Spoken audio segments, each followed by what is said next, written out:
Welsh College means so much in terms of I'm proud to be Welsh, speaking the language, the Welsh language, and feeling in that community. I feel that the college has given me that sense of community. I was having traditional sort of piano lessons, but I also made sure that I had a well-rounded education. It was an amazing feeling to play with various ensembles. I started to go into jazz, so I wasn't only just playing pieces that I loved, but I was also having the skills to be open-minded, to be flexible, to play with others. Nowadays, being a musician is not just about having amazing technical skills. It's more about how do you get on with others and being able to transmit the technique so that others can be inspired by you. I think that's really important.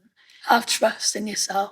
It's more about self-belief, uh, believing in yourself and where you want to go with your instrument.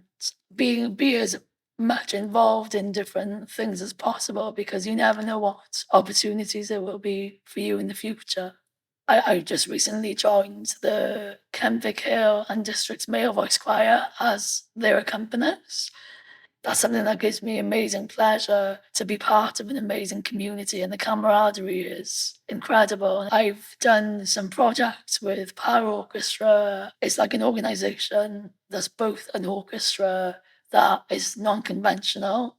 So they deal with contemporary music and new commissions, but they also do development projects to help artists who need more development with their practice. So in my case, being blind, I was very privileged to be playing with them when we tested the haptic baton, which is like a device that helps blind people, experience a conductor so that musicians who are disabled can have the same opportunities as able-bodied musicians.